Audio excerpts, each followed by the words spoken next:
Welcome to this concept explainer brought to you by CBSE Score Lab of profsam.com, that is profsam.com.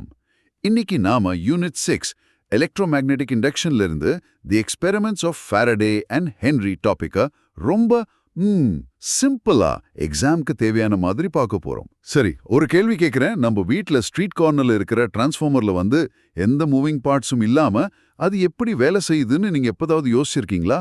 ஆமா, இல்ல. இல்லனா ஒரு metal detector பூமிக்கு அடியில் இருக்கிற காயினை எப்படி கரெக்டா கண்டுபிடிக்குது? ஆமா, டிரான்ஸ்ஃபார்மர்ல இருந்து ஒரு ஹம் சத்தம் மட்டும்தான் வரும். உள்ள எதுவும் சுத்துற மாதிரி தெரியலையே. அப்புறம் எப்படி மோஷன் இல்லாம அது வேலை செய்யுது? அதுவும் மெட்டல் டிடெக்டர். அது எப்படி? ரொம்ப ஆச்சரியமா இருக்கு. எக்ஸாக்ட்லி.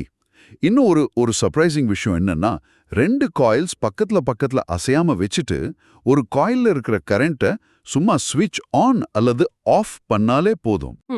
ரெண்டாவது காயில்ல கரண்ட் ப்ரொடியூஸ் ஆகும். எதுவுமே நகர தேவையில்லை. Wait, what? ஒரு வயர்ல கரண்ட்ட ஆன் ஆஃப் பண்ணா பக்கத்துல இருக்கிற இன்னொரு வயர்ல தானா கரண்ட் வருமா? இது ஏதோ மேஜிக் மாதிரி இருக்கு. எப்படி மோஷன் இல்லாம இது சாத்தியம்? இது மேஜிக் இல்ல, பியூர் பிசிக்ஸ். இதுக்கு பின்னாடி இருக்கிற ரகசியத்தை தான் மைக்கேல் ஃபாரடே மற்றும் ஜோசப் ஹென்றி அவங்களோட எக்ஸ்பெரிமெண்ட்ஸ் மூலமா கண்டுபிடிச்சாங்க. அதை தான் நம்ம இப்போ ஆழமா பார்க்க போறோம். ரொம்ப சுருக்கமா சொல்லணும்னா, ஒரு கண்டக்டிங் காயில் சுத்தி இருக்கிற மேக்னெட்டிக் என்வாயன்மெண்ட் இருக்கு இல்லையா, அது நேரத்துக்கு ஏத்த மாதிரி மாறுச்சுன்னா அந்த காயில்ல ஒரு கரண்ட் உருவாகும். ஓ, இதுதான் எலக்ட்ரோமேக்னெட்டிக் இண்டக்ஷன். இதுக்கு பேட்டரி தேவையே இல்ல. பேட்டரி இல்லாமலேவா? ஆமா, இது ஒரு அனலாஜி வச்சு புரிஞ்சுக்கலாம். ஒரு ஸ்டேடியம்ல ஒரு பெரிய கிரிக்கெட் மேட்ச் நடக்குதுன்னு கற்பனை பண்ணிக்கோங்க. அங்க இருக்கிற கிரவுட் தான் நம்ம கண்டக்டிங் காயில். சரி. ஸ்டேடியம்ல நடக்கிற மேட்சோட எக்ஸைட்மெண்ட் லெவல் தான் magnetic field. Okay, crowd coil, excitement magnetic field. Got it. இப்போ மேட்ச் ரொம்ப ஸ்டெடியா எந்த திருப்பமும் இல்லாம போரிங்கா போயிட்டு இருந்தா கிரவுட் அமைதியா இருக்கும். அதாவது காயில்ல இருக்கிற சார்ஜஸ் மூவ் ஆகாது. So no current. ஆனா திடீர்னு நம்ம டீம் ஒரு சிக்ஸர் அடிச்சாங்கன்னா எக்ஸைட்மெண்ட் லெவல் சட்டு அதிகமாகும் இல்லையா? ஆமா, எல்லாரும் கத்தி எழுந்து நிப்பாங்க. ஒரு பெரிய ஆரவாரம் இருக்கும். அந்த ஆரவாரம் தான் இன்டியூஸ் கரண்ட். கிரவுட், அதாவது சார்ஜஸ் நகர ஆரம்பிக்குது. அதே மாதிரி ஒரு விக்கெட் விழுந்தா எக்ஸைட்மெண்ட் லெவல் குறையும். அப்பவும் கிரவுட்ல ஒரு சலசலப்பு, ஒரு ரியாக்ஷன் இருக்கும். So the key takeaway is excitement லெவல்ல ஒரு மாற்றம், a சேஞ்ச் வந்தா மட்டும்தான் கிரவுட்ல, அதாவது காயில்ல ஒரு இயக்கம், அதாவது கரண்ட் இருக்கு. ஸ்டெடி எக்ஸைட்மெண்ட்டுக்கு நோ ரியாக்ஷன். ஓ, அப்போ மேக்னெட்டிக் ஃபீல்ட் மட்டும் இருந்தா போதாது, அந்த ஃபீல்ட் மாறணும். சிக்ஸர் அடிக்கும்போது எக்ஸைட்மெண்ட் அதிகமாகுது, விக்கெட் விழும்போது குறையுது. ரெண்டுமே சேஞ்ச் தான். இது இப்போ இன்னும் கிளியரா புரியுது. எக்ஸாக்ட்லி. இந்த எக்ஸைட்மெண்ட் லெவலுக்கு டெக்னிக்கலா மேக்னெட்டிக் ஃப்ளக்ஸ் அப்படின்னு பேரு. So a change in magnetic flux தான் கரண்ட்டை இன்டியூஸ் பண்ணுது. இப்போ ஒரு மென்டல் இமேஜ் உருவாக்கிக்கோங்க. ஒரு காப்பர் வயர் காயில் இருக்கு. அதை ஒரு கேல்வனாமீட்டர் கூட கனெக்ட் பண்ணிருக்கோம். கேல்வனாமீட்டர்ன்றது கரண்ட்டை டிடெக்ட் பண்ற ஒரு மீட்டர். சரி. அதுக்கு பக்கத்துல ஒரு பார் மேக்னெட்டை வச்சிருக்கோம். ரெண்டுமே அசையாம இருக்கும்போது கேல்வனாமீட்டர் நீடில் 0ல இருக்கு. ஓகே. இப்போ அந்த மேக்னெட்டோட நார்த் போல காயில்குள்ள தள்ளும்போது நீடில் வலது பக்கம் நகருது. இது கரண்ட் இருக்குன்னு காட்டுது. மேக்னெட்டை வெளியே எடுக்கும்போது நீடில் இடது பக்கம் நகருது. அப்போ ஆப்போசிட் டைரக்ஷன்ல கரண்ட் வருது. ஆமா, ரொம்ப முக்கியமா மேக்னெட்டை காயிலுக்கு உள்ளேயே அசையாம வச்சா நீடில் திரும்பவும் 0க்கு வந்துருது.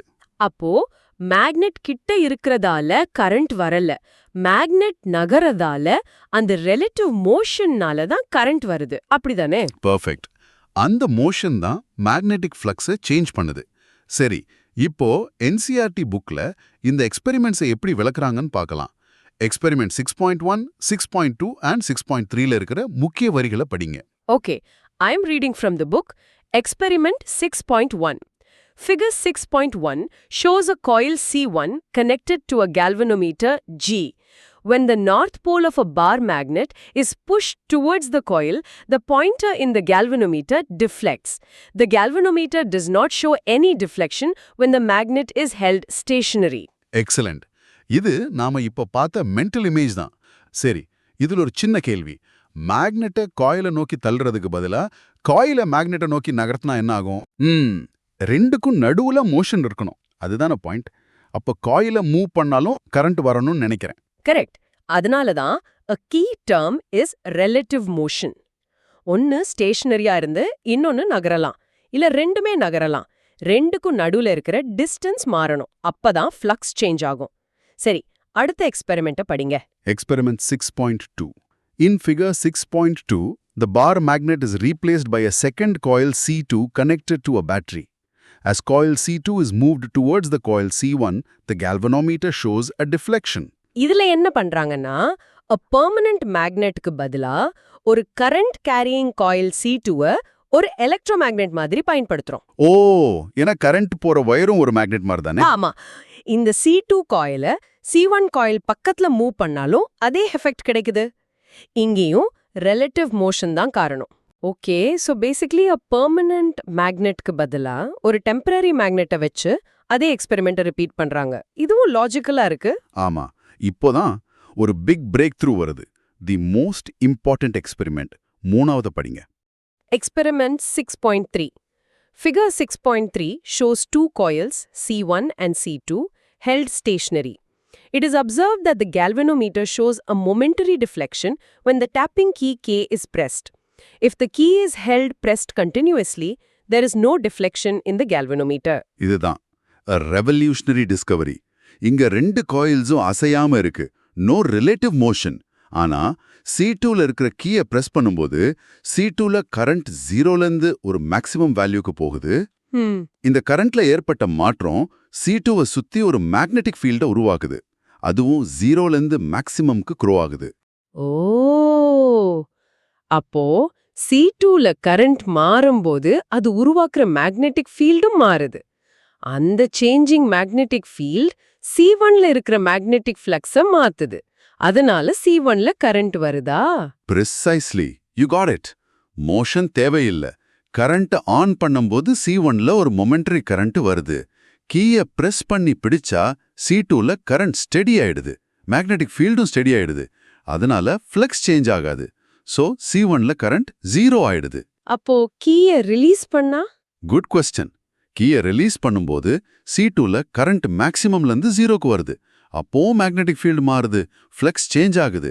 அதனால C1ல எதிர் திசையில இன்னொரு மொமெண்டரி கரண்ட் வருது. வாவ்!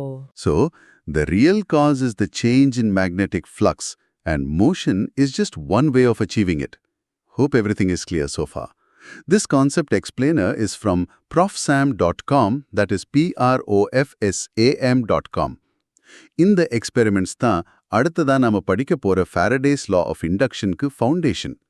இது ஒரு குவாலிட்டேட்டிவ் அப்சர்வேஷனை, அதாவது கரண்ட் வருதுன்னு சொல்றத எவ்வளோ கரண்ட் வருதுன்னு சொல்ற ஒரு குவான்டிடேட்டிவ் லாவா மாத்துறதுக்கு வழிவகுக்குது. சரி, எக்ஸாம்ல மார்க்ஸ் போறதுக்கு ஒரு முக்கியமான காரணம் என்னன்னா ஸ்டூடெண்ட்ஸ் பண்ற சில சின்ன சின்ன தப்புகள். இந்த டாபிக்ல அப்படி ஒரு சைலண்ட் கில்லர் மிஸ்டேக் இருக்கு. என்னது? நிறைய ஸ்டூடெண்ட்ஸ் ஒரு மேக்னெட்டை மூவ் பண்ணா மட்டும்தான் கரண்ட் இன்டியூஸ் ஆகும்னு ஒரு முடிவுக்கு வந்துடுறாங்க. ஆமா, ஏன்னா அதுதான் பார்க்கிறதுக்கு ரொம்ப ஆப்வியஸா இருக்கு. முதல் எக்ஸ்பெரிமெண்ட்ல அதானே பார்த்தோம். அது மனசுல ஆழமா பதிஞ்சிடுது. எக்ஸாக்ட்லி. ஆனா த கரெக்ட் ஐடியா என்னன்னா மேக்னெட்டிக் ஃப்ளக்ஸ்ல எந்த ஒரு மாற்றம் ஏற்பட்டாலும் சரி கரண்ட் இன்டியூஸ் ஆகும். The reason is the change in flux. அந்த சேஞ்ச் ஒரு மேக்னெட்டை மூவ் பண்றதுனால வரலாம், இல்ல காயில மூவ் பண்றதுனால வரலாம். ஆமா, இல்லனா பக்கத்துல இருக்கிற காயில்ல கரண்ட்டை மாத்துறதுனாலயும் வரலாம். அப்போ நான் ஞாபகம் வச்சுக்க வேண்டியது, the core reason is the change in flux, not the method of changing. Motion is just one of the methods. Changing current is another method. பர்ஃபெக்டா சொன்னீங்க. இது ஞாபகம் வச்சுக்க இந்த ஃப்ரேஸை சொல்லுங்க. Move magnet, move current, change current, same effect. Move magnet, move current, change current, same effect. இது நல்லா இருக்கு. ரெண்டு ஐடியாஸும் இதுல கவர் ஆகிடுது. எக்ஸாக்ட்லி. இந்த கான்செப்டை மறக்காம இருக்க இன்னொரு மெமரி ஆங்கர் சொல்றேன். ஒரு சின்ன phrase, move or vary to make current carry. Move or vary to make current carry. சுருக்கமா இருக்கு. ஈஸியா ஞாபகம் வச்சுக்கலாம். ஒரு பிசிக்கல் ஜெஸ்டர் கூட பிராக்டிஸ் பண்ணலாம். எக்ஸாம் ஹால்ல யோசிக்கும் போது இது ரொம்ப ஹெல்ப் பண்ணும். எப்படி? உங்க வலது கையால ஒரு இன்விசிபிள் மேக்னெட்டை ஒரு இமேஜினரி காயில்குள்ள தள்ளுற மாதிரி செஞ்சு, அதே சமயம் உங்க இடது கை ஒரு இமேஜினரி கேல்வனோமீட்டர் நீடில் மாதிரி ஒரு பக்கம் ஜம்ப் ஆவறத கற்பனை பண்ணுங்க. ஓகே. அப்புறம் மேக்னெட்டை வெளியே இழுக்கும்போது நீடில் எதிர்பக்கம் ஜம்ப் ஆவற மாதிரி இமேஜின் பண்ணுங்க. இந்த ஆக்ஷன் உங்க மனசுல அப்படி பதிஞ்சிடும். இது நல்ல ஐடியா. செஞ்சு பார்க்கும்போது ஸ்டேஷனரி மேக்னெட்டுக்கு நீடல் அசையாதுங்கிறதும் ஞாபகம் வரும். கரெக்ட். சரி, இப்போ இந்த பிரின்சிபல்ஸ் எல்லாம் புரிஞ்சிருச்சு. Let's go back to our first questions. ஒரு டிரான்ஸ்ஃபார்மர் எப்படி மோஷன் இல்லாம வேலை செய்யுது? இப்போ எனக்கு புரியுதுன்னு நினைக்கிறேன். டிரான்ஸ்ஃபார்மர்ல 2 காயில்ஸ் இருக்கும், பிரைமரி அண்ட் செகண்டரி. நம்ம எக்ஸ்பெரிமெண்ட் 6.3 மாதிரி ரெண்டுமே ஸ்டேஷனரியா இருக்கும். எக்ஸாக்ட்லி. நம்ம வீடுகளுக்கு வர்றது ஆல்டர்னேட்டிங் கரண்ட் ஆர் ஏசி. ஏசியோட சுபாவம் என்னன்னா அது தொடர்ந்து டைரக்ஷனையும் வேல்யூவையும் மாத்திக்கிட்டே இருக்கும். சோ a primary coilல போற ஏசி ஒரு கான்ஸ்டன்ட்லி சேஞ்சிங் கரண்ட்.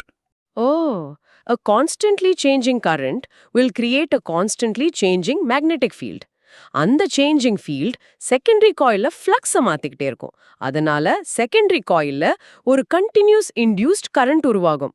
மோஷனே தேவையில்ல. Now you see it. That is exactly how a transformer works. சரி, a metal detector. அதுவும் இதே பிரின்சிபல்ல தான் இருக்கணும். மெட்டல் டிடெக்டர்ல இருக்கிற காயில் ஒரு மேக்னெட்டிக் ஃபீல்டை கிரியேட் பண்ணும். அது ஒரு மெட்டல் காயின் பக்கத்துல போகும்போது அந்த காயின் அந்த மேக்னெட்டிக் ஃபீல்டை டிஸ்டர்ப் பண்ணும். So a change in the field happens and that change is detected. Brilliant. The coin induces a change in flux in a pickup coil and that change triggers the alarm. பாத்தீங்களா, ஃபாரடேஸோட 190 வருஷம் பழைய experiment இன்னைக்கும் எவ்வளோ டெக்னாலஜிக்கு அடிப்படையா இருக்குன்னு.